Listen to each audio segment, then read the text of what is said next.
I really enjoyed the previous speaker. I'm not used to doctors being that articulate.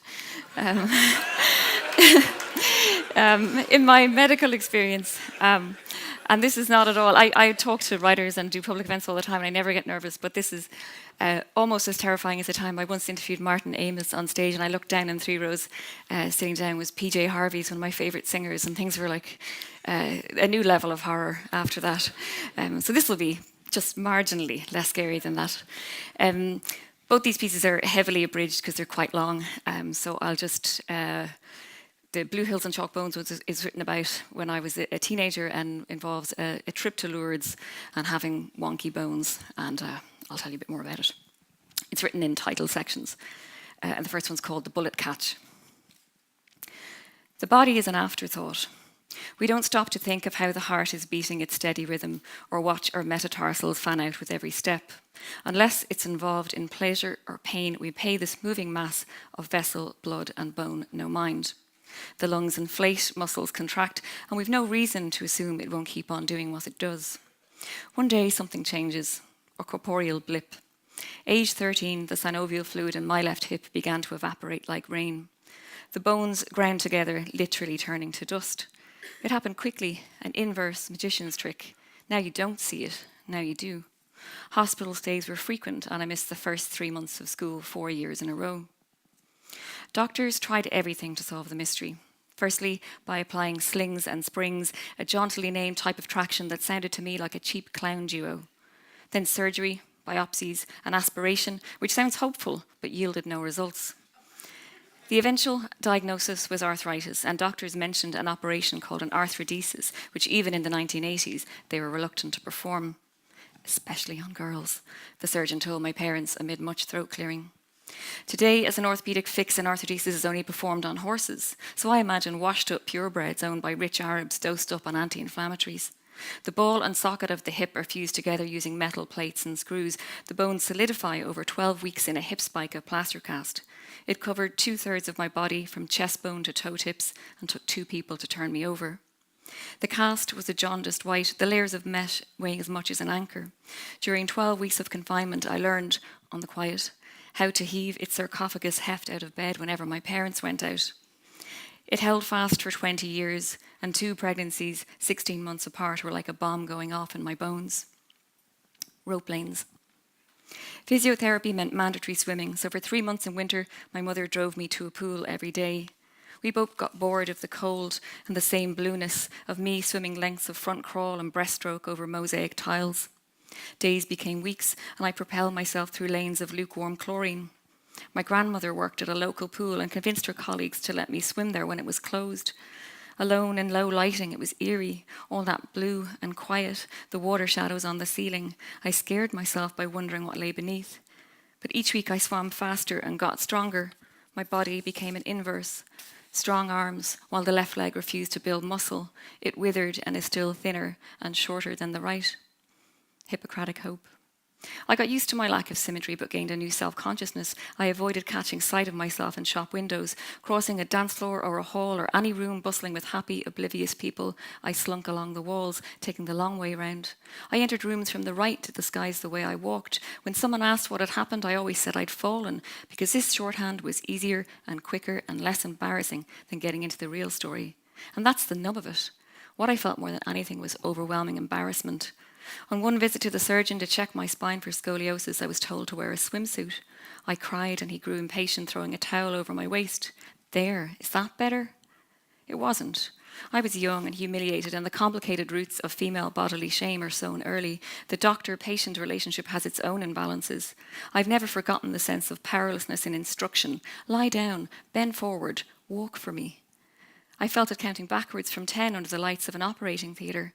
You're in someone else's hands, steady, competent hands, but the patient is never in charge. The kingdom of the sick is not a democracy, and every orthopedic doctor who examined me in those years was male. 1988. In 1988, my mother brings me to visit an old woman who owns a small glass relic of Padre Pio containing some of his bone. She rubs it over my hip with the susurration of prayers. My hip and the bones of a Catholic saint are briefly united. And although nothing happens in the week that follows, my faith stays strong. In 1988, my school announces a trip to France via Paris and a stop in Lourdes. The demand for places is so high that a raffle is held. Because of my crutches, I automatically qualify. All eyes are on me because they think I'm their chance of a miracle. In 1988, I spend all 365 days on crutches. Sacrum. The Bible spins a narrative that women are literally created from bone, fashioned from Adam's rib. We talk of childbearing hips and of the sturdy pelvis required for birth. Behind muscle and ligament lies the womb, a chalice, a holy grail, the reproductive receptacle that makes life possible. At the base of the spine between the hips is the sacrum, from the Latin os sacrum. It translates as holy bone. It was used in the ritual sacrifice of animals because it's the last bone to burn. Our bodies are sacred, certainly, but they are not ours alone. Our hospital body, its river of scars, the day-to-day form we present to the world, the sacrosanct one we show to lovers. We create our own matryoshka bodies and try to keep it at least one that's just for us. But which one do we keep? The smallest or the biggest? Lapis lazuli. The hills in Lourdes are vertiginous. They rise, fall and repeat like cartoon geography. The roads are narrow and the descent to the basilica is steep. At the grotto, crutches and splints hang from the walls like oversized Christmas decorations. The concourse teems with people and this surprises me. I hadn't expected it to be so popular.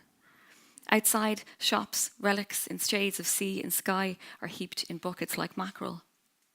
Everywhere we go. The hills are the reason I have to bring a wheelchair. I didn't want to, and the arguments went on for weeks. Once I got into it, everyone's view of me would change, I said.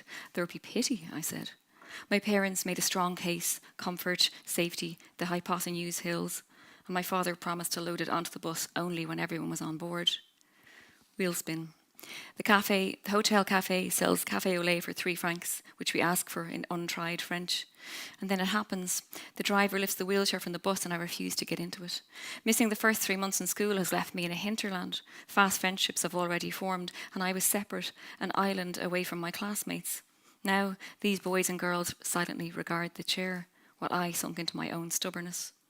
I've thought of this moment many times and I always remember the panic as a completely physical thing, the internal stomach flip and the external cheek flush, the utter hush, the wait for a reaction.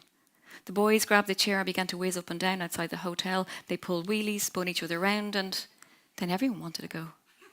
The chair became a comic prop, and there in the French sunlight we laughed and I loved them for their kindness. It mattered more than prayers. De profundis. On our final day, we go to the grotto for Mass. Hundreds of pilgrims are gathered and the spectrum of illness is striking. A steward grabs my chair and steers me to the front of the crowd where the very ill and immobile are lined up, many in beds. People with oxygen tanks, crumpled bodies who can barely sit up. Beside me, a man in a wheelchair has a metal frame bolted to his head. He twitches and there is drool on his face. Another man who could be 60 or 90 lies in a hospital bed. His small frame is tucked in tightly and the bones in his hands are like filigree. The skin is bruised with swollen veins, which I recognise as a phlebotomist's attempt to find a vein. At 13, I've never known death, but I sense it here. It clouds the air. I don't want to look at these people, and yet I do look. This is the breakdown of bones, the slowing of a heart, the confinement of our own bodies, a being that once sprung into the world, vibrant and viscous and pulsing with life. But my feeling of terror is trumped by something else, something stronger. I feel like an imposter with trivial chalk bones. People around me weep or lie still on their mattresses, and in the shadow of the grotto I know that I will go home and that I'll live with my imperfection. These surgically altered bones will carry me through the years, and I'm grateful for that. Rotation, abduction. Months after Lourdes, the arthritis happens, and I'm my own alabaster statue encased in white plaster. 12 weeks later, a doctor attempts to remove it with a cast saw. Blade meets skin, and I try not to imagine what's happening beneath. The pain feels like a scald of heat spreading. I explain to this man I've never met, and he does that thing I'm used to male doctors doing. He tells me I'm overreacting. A rotating blade slicing into my flesh, but I need to calm down. When my mother starts to cry, he demands she leave the room. I plead with him to stop, and he finally gives up, annoyed. The next day, the cast is cut away under anaesthetic. Beneath the shell, there are multiple deep cuts. 20-something years later, I still have these cuts on my thighs and knees, vertical lines, pink and fierce, telling a story. Hips and makers. During my second pregnancy, my hip literally fell apart, and another surgeon explained the pain as just baby blues. I was given a hip replacement after eventually convincing this doctor that it was the only solution to 24-hour pain, granted as if this were a privilege instead of something essential, the familiar need to plead and convince, to prove myself worthy of medical intervention. My body is not a question mark, and pain is not a negotiation. The new hip is 6 years old, and I can do many things for the first time in decades. It beeps at airport security checks, and my x-rays are a constellation of old and new metal. My scars are in double figures, but they're a familiar landscape. Part of me wants to go back to Lourdes, to walk the hills with my ceramic and titanium joint, to view it through the eyes of my lapsed faith, my non-belief. Although I do believe, not in gods and grottos and relics, but in words and people and in music. Our bodies propel us through life with their own holiness, relic and bone, chalice and socket, grotto and womb. There's a Christian Hirsch song that in moments of distraction often floats up from the floor of my mind. I've rolled the words back and forth like oars, sung my children to sleep with it.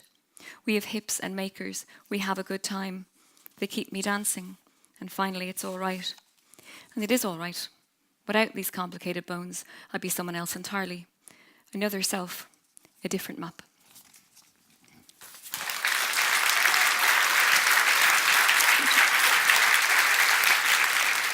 You've had quite a personal healthcare journey, haven't you?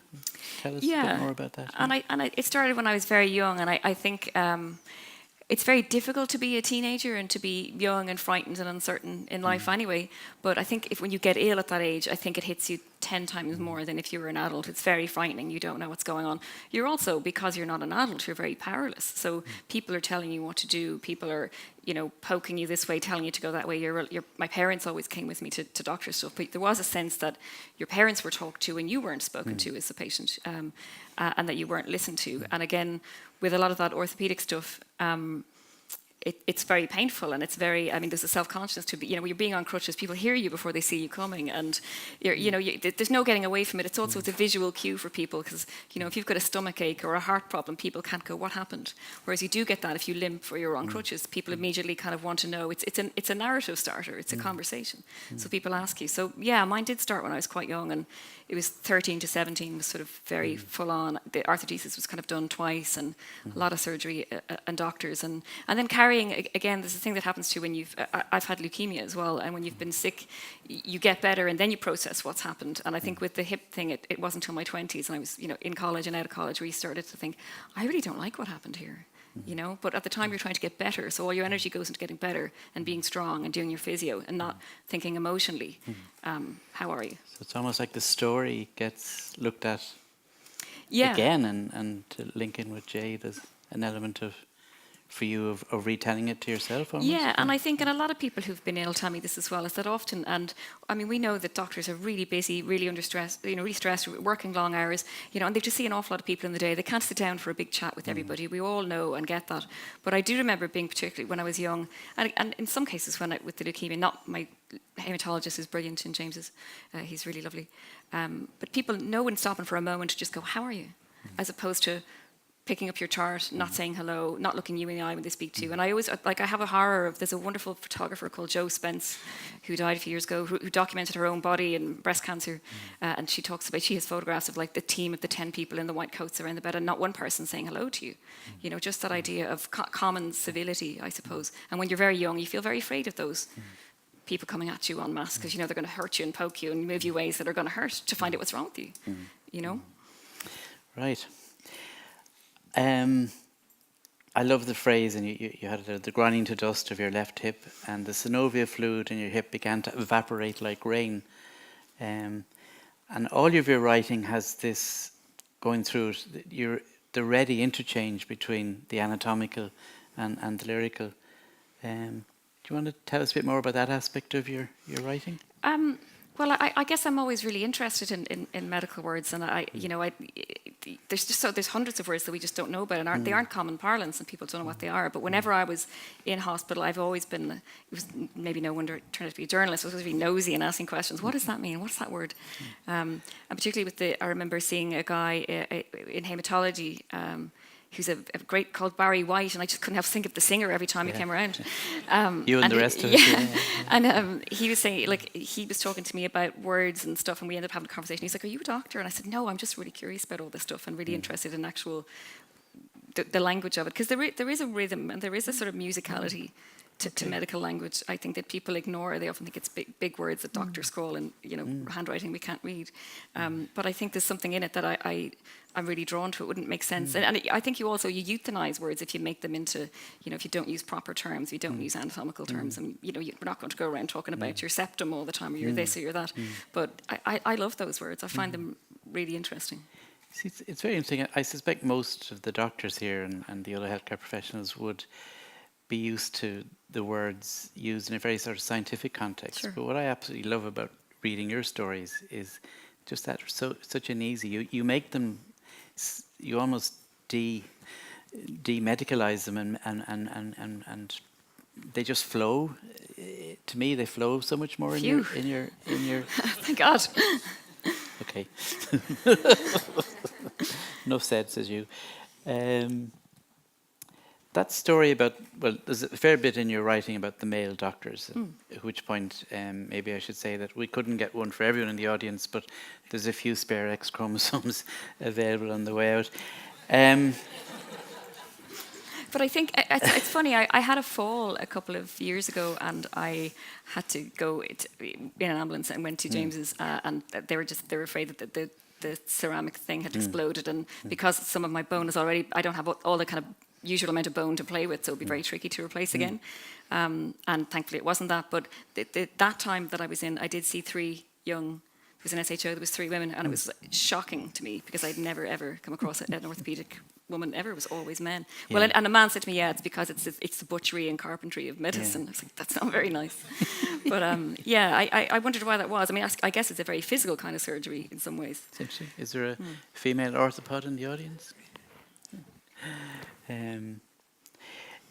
Just to go into that a little bit more, you spoke there about that whole picture you paint of the doctor disdainfully throwing the towel at you, and there, is that better? And yet clearly, it just added to your sense of shame, is the sense that I get that interaction. What's that feeling like? Can you explain a bit? I think it's a very powerless. I mean, I think there's probably lots of parents in this room and parents of teenagers, and I think teenage girls have a whole level of self-consciousness that a lot of us don't, will never be able to relate to. The idea of you're having to take off your clothes, having to go in, having to bend, being told what to do, having to not wear very much, having people inspect you. You're already very self-conscious about your body because you're changing in the age that you are, and you feel the idea of anybody putting their hands on you. So a little kindness, I think, would have gone a long way, as opposed to a certain amount of dismissiveness. I actually saw that man again just before I got my hip replaced. I did with my tiny daughter in a car seat. I went back and I was begging somebody to replace my hip because it was really, really bad. And he said to me, he said, you do the books. You're the books girl now. I said, yeah, I am. And he said... and I've written about you. and he told me, well, this is before I'd written about it. And this is obviously 6-7 years ago. And he said to me... I'm doing a university degree in English, and have you read this? Have you read this? And he spent the whole appointment talking to me about books and showing me his curriculum. I'll get up here on UCD website. You can have a look at the curriculum. Have you read any of these? Have you interviewed any of these? And that's what he spent the whole appointment talking about: his English course, not my pain or need for an operation. Sure. So yeah. But what is it about the male doctor versus the female doctor? In other words, do you think, is it the sex of the doctor, or is it more to do with the era in which it happened? It's the era, and because again, I remember when I was back with that, when I had that fall and I saw 3 female doctors. I can't really take opiates. They make me throw up. So it's terrible if you've got really bad pain. They give you really good stuff, and then you just throw it up, which isn't fun. And I remember telling this, one of the doctors came around and said, "I'll give you painkillers," and I said, "I can't take those ones." So she didn't listen, and then gave them to me, and came around later as she was trying to have a look at me again while I was, vomiting into a little bucket. And again, I found that it's an offhandness, and this is where it isn't a gender-specific thing. It's an offhandedness sometimes. And again, to stress, people are busy. They've got to see a lot of patients. Sure. I know that, but sometimes I think when somebody is actually getting sick in front of you, you can resurrect a modicum of compassion. And I haven't seen that much of that. My experience with the haematology department is completely different. Maybe that's, I don't know whether it's to do with different illness or more serious illness or what way is that different?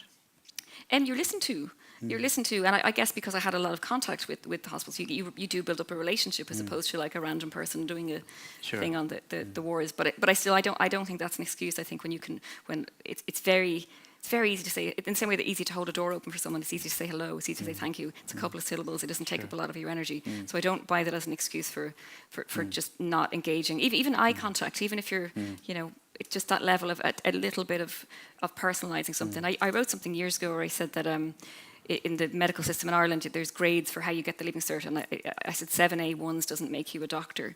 You might be brilliant at chemistry and physics and all the rest of it, but if you need to learn people skills, you need to learn to talk, you need to learn to listen, not just talk at or ask questions. You need to listen to what's being said. And I think a lot of people feel very frightened going into hospital situations. And I think maybe my hematology experience was because I'd spent so much time in hospital when I was younger. And even though it was a very frightening diagnosis, I wasn't afraid. But you see people in hospitals who have an absolute fear. They with the same with dentists, and so people just don't want to be in. They find the medicalised world very frightening, very different. And it is a very strange environment. You're out of place. People are going to probably do invasive things to you. You're not well, so you're frightened by that as well. So if you feel that somebody doesn't have the time to listen or hear or be a little bit kind, that makes it harder. So is it about making a connection early on? I think so. And that connection, again, can be as simple as just listening and sort of, trying to sort of, it's an empathetic thing. It's trying to understand what people are feeling, what they're thinking, how they're going to respond. And I know it's different in emergency departments as it is to on a ward. It's different in a public hospital to maybe a private ward with more time or any of those things. It is, but it should be blanketly all the same in my view. But that connection, and again, that's difficult if you're only going to see somebody once and you're in and out in 2 days. But on an ongoing basis, if you have an ongoing medical condition and you don't have a relationship with your doctor, that's going to be problematic, I think, Does empathy matter in medicine? Hugely, hugely. It's the idea of that, I quite nosily ask doctors, have they ever been ill or had any surgery? Because I think I don't wish illness on all doctors, but I think it would Note the all. I think it makes any of us a better person to be able to put yourself in someone's shoes. So if you've been ill or you've been in a hospital or you had you're treated in casualty or any of those things, you're automatically going to get what that experience is like. All your sort of your nerve endings are going to be it's all heightened, so you're going to be able to relate in the same way. I'm interviewing somebody tomorrow, a writer called Viv Albertine. She used to be in a brilliant 70s punk band called The Slits, and she wrote a great memoir, a lot of which is about her health, miscarriages, infertility, cancer. And she talks about, she sort of paraphrases the Sontag line about, she's like, kind of don't relate to people who haven't been sick now. She goes, I didn't care as much for people, I didn't have as much empathy, I just couldn't sympathise. And now that I've been sick and I've been through it, I don't relate to the people who have no proximity to illness or haven't experienced it themselves. So I feel like that. Sure. And do reassure us, you have been treated by some empathetic doctors. Yeah, Paul Brown is my hematologist in St James's, and he's wonderful. I've written a large essay about blood, another big thing, and I've been talking about DNA and all sorts. So I've been talking to Paul about it. So we're going to go have coffee very soon, and he wants to read it. So, okay, good. Now I love this phrase: "The kingdom of the sick is not a democracy." Susan Sontag. Okay. Yeah. Okay, I was going to say talk to us a bit more about that, but what do you mean by that? Well, again, the very nature of a doctor-patient relationship is that somebody isn't well, so is weak and vulnerable, and somebody who is medically trained, expert, brilliant at what they do, there's a hierarchy there. There's the sick person and the well person. There's the qualified person and the unqualified person. And it often felt, again, I think the bottom line in all of medicine is listening to people and hearing what's being said. And often I think in some cases, there's a writer I really like, a brilliant non-fiction writer called Leslie Jemison, has a collection of essays called The Empathy Exams. And the empathy exams is about the time she spent as a medical doctor, where she would go in and be given cases, and a medical actor, and be told to sort of act out for certain doctors to teach them stuff. And you get you get points for picking up on not just what you're being told, but what you're not being told, and what someone's body language and facial stuff is saying. All stuff that I'm sure all of you know way more than me.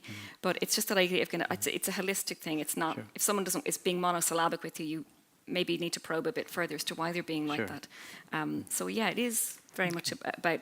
I felt very powerless. That was always my experience when I was younger. I felt very powerless, and then it changes obviously when you become an adult and you become more assertive and more curious about your own health and more entitled, that you feel you can ask more questions. But I didn't when I was a child, and very few of those doctors spoke to me. You know, and yet your leukemia diagnosis was potentially life-threatening. Yeah, it was quite the hip probably statistically what wasn't, Yeah. at least. Yeah.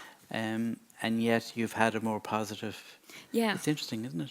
Yeah, and I remember the leukemia thing. I had a DVT in my leg, which I was being treated for. I was going to me and a load of blue rinse ladies in the Warfarin Clinic in James's. I was the youngest person there by about 40 years. And I remember one guy saying to me, "Oh, your iron ore that's bouncing around, something up there." And I was out over Christmas. I was at something, and a lot of people were saying to me, "You look unwell, you look pale," and I didn't feel well. And anyway, what happened? Long story short, the DVT broke off up into my lung, massive pulmonary embolism, and the type of leukemia I had is related to you clot or bleed too much. It's called APML, acute promyelocytic leukemia. So that was like, so the jackpot really of the leukemias. Absolutely. Yeah. And you're still collecting them. But anyway. Yeah, hopefully no more. Serious. Yeah, No, but I still, I mean, it was very aggressive, so I still go back to James's. I still go twice a year, even though it was 2003. And I don't mind, because you'd rather have the reassurance. Yes, just go in, run in, give them an arm, run away. Yeah. And off you go. Okay. Again, in chroma, you're right. I'm not sure we're going to be able to hear you, but sure, I'll fire ahead anyway. Bones are hard as rock, but are edges. Skin lids are not shores. What do you mean by that? Well, I some of the things I write about, I'm really interested in sort of nature, and it comes up quite in the longer version of that grant that was published by Granta, that piece about. I mean, maybe it's a sort of play on the idea that we are, no matter what, and this relates to illness massively. Even if you're sick, your family can't go through it with you. They can come to the hospital and they can bring you decent food and they can buy you magazines, but their body is not going through it. So it's the idea, it's that, you are an island, the body is an island. It's a very existential thing to be sick. You can have all the empathy and care around you from doctors and family and friends, but it is only ultimately you that has the chemotherapy or has the surgery and all of those things. And I also think that idea is like, I love, to me, it's, I've had the two. I've had the hardest substance in your body, your bone, so mine have gone wrong, and then the most liquid one in your body, your blood, which is mine. And it reminds you all the time that it's fascinating to me what the body is and how vulnerable it is and how it can be smashed up or broken or disrepaired, or all manner of things can happen to it, because it is a very vulnerable ensemble of things. So I guess it was just the dichotomy between bone, hard, endures, it stays in the ground for years after we're buried, but our blood would evaporate in moments. Yeah. So I'm interested in the tactility, I suppose, and the texture of the body. Okay. Elsewhere you talk about when you go into the healthcare system, the body you think of as yours is not private. And I suppose just linking in with what Jay was saying, do you feel that there's some element that healthcare professionals, that in some ways maybe we run with your story or patient stories in some kind of a selfish way? Are you concerned maybe that doctors objectify you and other patients in the way we describe them? Somebody told me only last week that doctors all have shorthands for patients. Like, that's the Guardian reader, and that would be me, and that would be somebody else over there. I don't know if it's true, but I don't ever think of doctors as selfish, because it's an incredibly tough career. It takes an awful lot of training and expense, and it's very, very hard. And you're dealing with awful, terrible situations all the time. I mean, you wonder why people go into it, because it's so traumatic. I don't think I would be able to go home and leave that kind of work aside. If it was me, I'd be thinking about it all the time. So I think it takes a very specific kind of person. But I don't think there's selfishness there. But then you've all probably had the situations where someone's trying to examine you in a corridor, or someone doesn't pull a curtain, or somebody doesn't give you like a modicum of dignity. And often that's because people are rushed and under pressure. And again, it's not an intentional thing, but it's just that it's a mindful thing. You need to sort of think of the situation for a second before you go in. Young person, or a vulnerable old person, or a mobile person, or person in a wheelchair, or whatever it is, and maybe think about what that person's holistically might be before you even open your mouth to them, I think. So let's say I'm looking after you and I don't verbalize the thought, but my way of remembering you and then leading me into some of your medical history, and indeed leading me into hopefully some of the more personal things that I know about you. Is it ever okay for me to whatever about writing it down, is it ever okay for me or for another doctor to think of you as the Guardian reader? Well, again, I'm guessing doctors have to see an awful lot of people in one day. If it was Paul Brown, I'd be very annoyed. I know him for years. So he should remember me by now. But I guess if somebody's seeing it as a large turnover of people, and you've got to remember somebody, and you're worrying the sick, especially if you're maybe if you're treating 6 elderly women all in a 6-bed ward, you're thinking, how am I going to remember? And you don't want to offend by mixing up somebody's name. But yeah, it's the idea of bracketing where, and maybe I just resist this because I'm an individual, and we all are, and you don't want to be put into a box, and you don't want to, because even if I have leukemia and you get the same kind of leukemia as me, your experience is not going to be the same as mine. And I actually do know a woman who works in IMA, she works in the arts as well, with the same leukemia as me, and hers was different. Mine was more catastrophic, a sort of presentation. Hers was like I went to the dentist with something wrong, and that's how they found it. And yet we have different treatments, we have different, so everyone, you can have the exact same, you can both have a sprained ankle, but you won't have the same response, you won't have the same blood flow, you won't have the same thing. So in that instance, it's the body, as we know, is a very individualistic thing, so why should the medical response to the body not be individualistic? Okay. I think. Okay. Yes, very good. Yeah. What about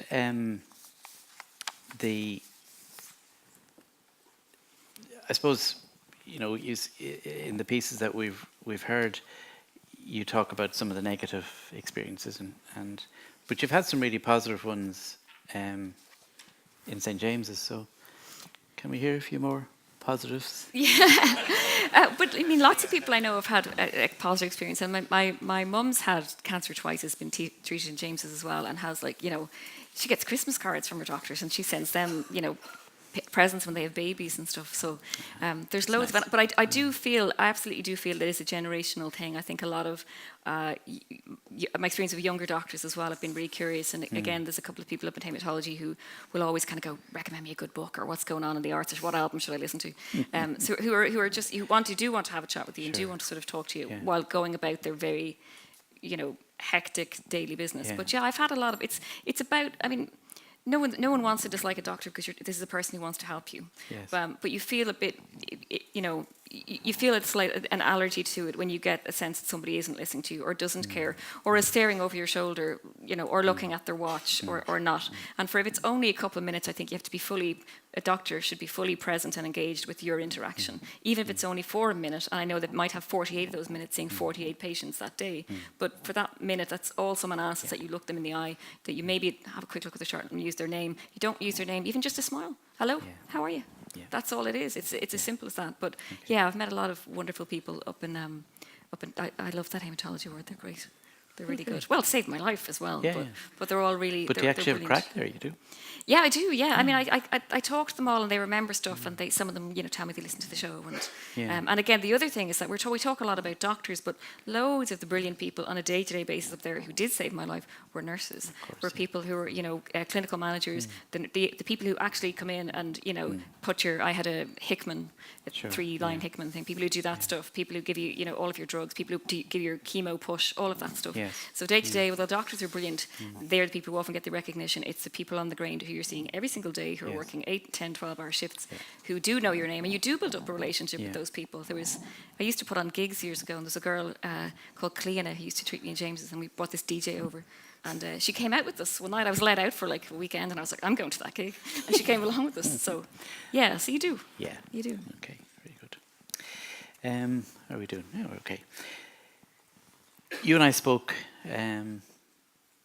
whatever day you were heading down to Castlebar, 2 nights ago maybe, or 2 days ago, And it was, so it was Wednesday, and it was International Women's Day. Yeah. And that same day we had the women and children who lost their lives in the refuge in Clondalkin. It was just days after the Tuam baby story. And in your chroma you write, you do not own your own body if you live in this country. Your womb is not under your control. Legislation owns your ovaries. So I suppose I was curious, what emotions have you experienced this week?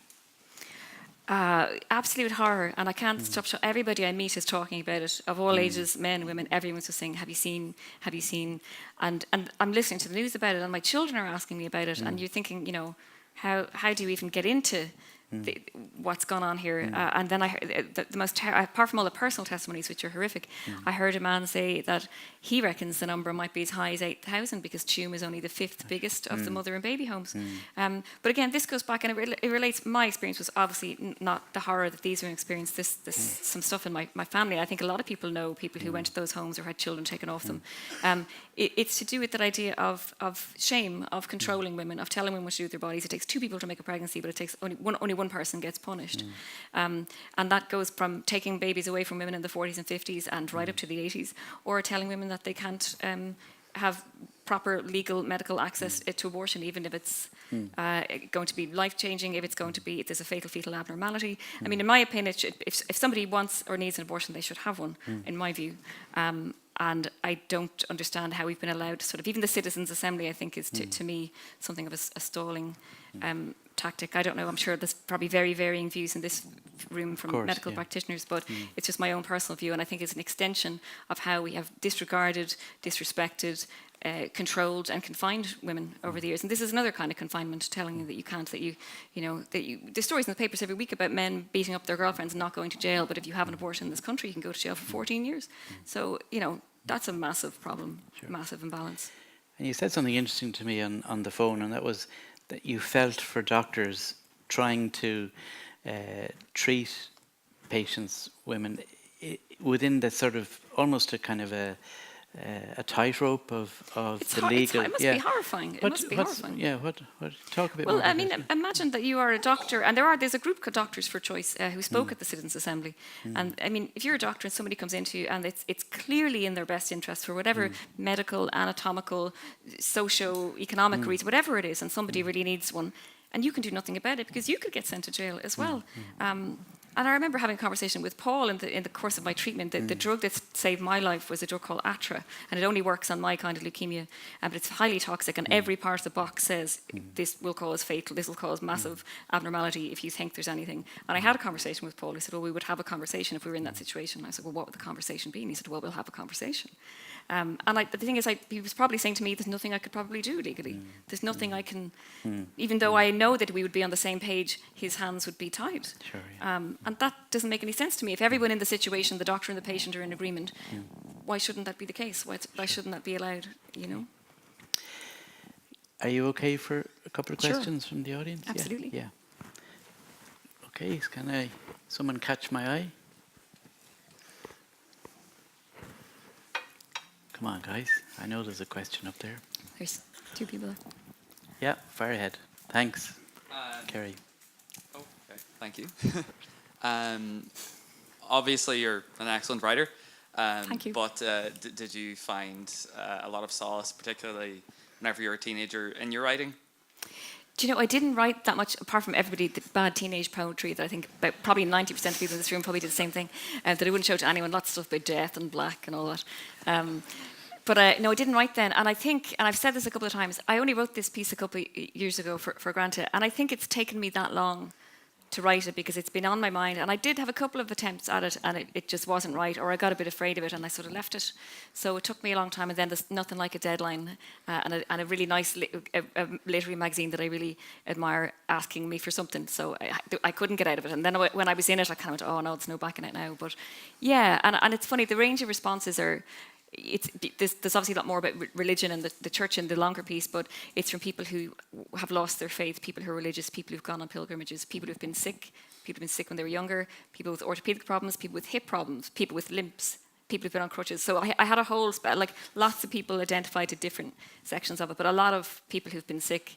So I got a lovely message from somebody a couple of days ago who has lupus, who had only just read it online and was talking about their experience. So I think it's being ill is a very bonded kind of thing, and I mean, a lot of what I love to read. I like a lot of that narrative. There's a lot of brilliant writing about the body and about illness and about recovery, and I love to see, even if it's an illness I've never had and wouldn't relate to, like an ear problem or ankle problem or whatever it is, it's about the response and the sort of how people directly address it, I think.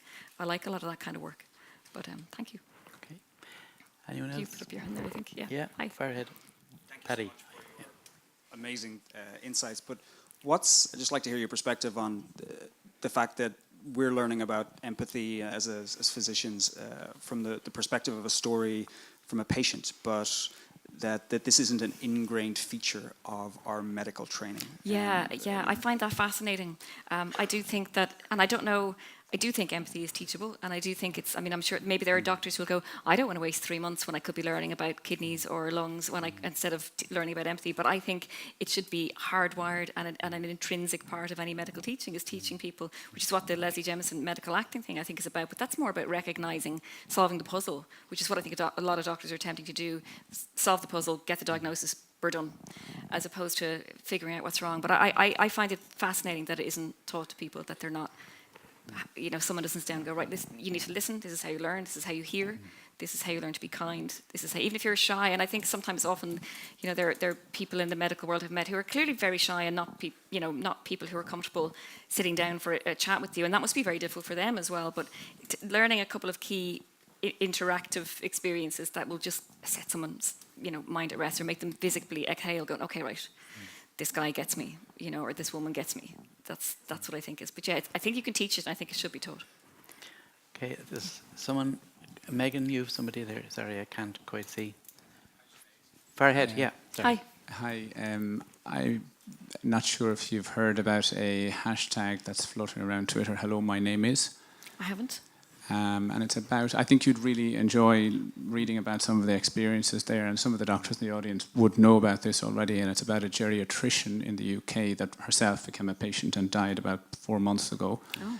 And how she describes how you have described as well about our inability sometimes to connect with patients on a personal level. And I think there's been a big movement, and especially in James's, I worked there as an emergency consultant 2 years ago, and we introduced her kind of branding and her hashtag onto our name badges, so to remind us all to...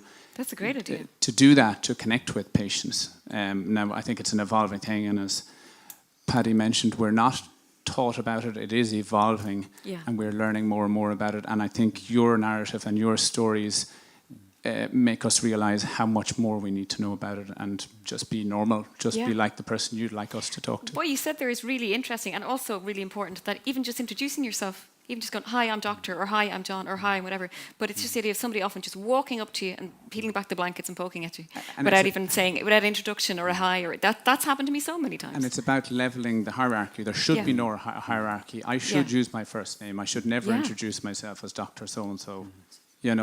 It's just about equaling the hierarchy to make you feel as empowered as possible. I agree, completely. It's been a very powerful campaign, and her husband is now travelling. He's on a global tour at the moment because it has been so successful in these islands, and now his mission is to... So he's either in Australia or the States at the moment, but he's certainly on tour with My Name Is to kind of get more people on board. Okay. So brilliant. Yeah, I agree. I think you'd really enjoy reading. I'm going to check that out. Reading about that. Sure. Yeah. Have we one more? There's a lady there. Lady in the front. Sorry, Susan, isn't it? Yeah. Hi, Susan. Ella and I are the Novel Cure team. We're going to be speaking later. Hi. We've inevitably got a question, which is about was there a novel in your teens that spoke to you, that offered you solace, helped you feel you weren't the only person going through what you were going through? Well, I've written about this as well. Being sick and being immobile are absolutely the reason that I do what I do, why I interview people and write about books and talk about books. I became a reader because when you're lying around in bed all the time, there's not much else to do with. There's all this theory about Bram Stoker, who wrote Dracula, had a strange malady that was never diagnosed for about 2 years when he was about 8 to 10, and he was bedbound, and they reckon that that's where the imaginative roaming for Dracula came about. I've talked to Gary Steingart, brilliant American writer, wrote Super Sad True Love Story. He has a very bad back and has spent a lot of time sick. I've talked to loads of writers who were very ill when they were young, so they read a lot. In my case, it wasn't necessarily a book I read then, though I had read like all 77 Agatha Christie's by the time I was 13. I was obsessed with Agatha Christie, and then I read loads of crime and stuff. There's a book that I tell people that is probably my favourite memoir, and it happens to be a lot about health, and I absolutely adore it, that I read later and just went, because it was about the idea of self-consciousness and being sick when you're young. It's actually an Irish writer, nobody really knows about her. Her name is Lucy Greeley. She went to America and she wrote an incredible book called Autobiography of a Face. She got Ewing sarcoma in her jaw and ended up having about 30 operations by the time she was 25. It's very novelistic as a book, but it's brilliant on being a patient, on self-consciousness, on being sick when you're young, on pain, on not being listened to, on doctors not hearing what you're saying. And she had, but it affected her whole life. I mean, she became a drug addict. She was an alcoholic. She slept with a lot of people. She died at 39, only not that long ago. I've been in touch with her sister because I am writing stuff about her. But it's called Autobiography of a Face, and it's I would, anybody who's been ill, I would say to read it. And again, I haven't had facial cancer, and I haven't had the same situation as her. But it was me literally pointing at this, going, yes, she's got what it's like to feel that way when you're young and self-conscious. But it's that book. But I didn't read it till I was a bit older, and it's fantastic. You should read it. So that's one for the next edition. Yes. Yeah. Okay, guys. Reluctantly going to bring this to a close. Thank you very much. It's been an absolute pleasure meeting you, and I really enjoyed our chats even before today, and I've enjoyed today even more than that. Yeah. And I just love your enthusiasm, and thank you for sharing. Well, being sick is the best way to sort of how can you not, if you've been sick and then you get better and you're still knocking around, how can you not be in good form, you know? Thanks a million.